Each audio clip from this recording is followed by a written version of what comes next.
ഞാൻ doctor Catlin. ഇന്നത്തെ tip കാറ്റ് പേരൻസിന് വേണ്ടി ഉള്ളതാണ്.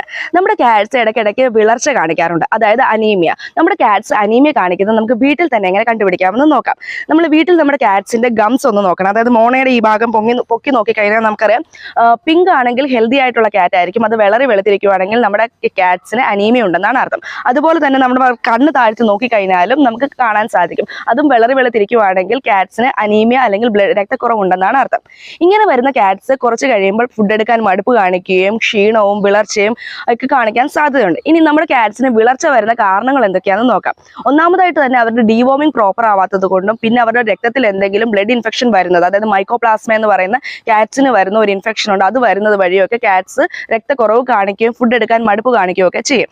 പിന്നെ നമ്മൾ ശ്രദ്ധിക്കേണ്ടത് അവർക്ക് എന്തെങ്കിലും ട്രോമ, അതായത് ആക്സിഡന്റ് വഴിയോ അല്ലെങ്കിൽ ഇന്റേണൽ ആയിട്ടുള്ള എന്തെങ്കിലും ബ്ലീഡിങ് വഴിയോ ഒക്കെയാണ് ഇവരെ രക്തക്കുറവ് കാണിക്കുന്നത്. നമ്മുടെ കാറ്റ്സിന് ഇങ്ങനെ രക്തക്കുറവ് കണ്ടു കഴിഞ്ഞാൽ ഉടനെ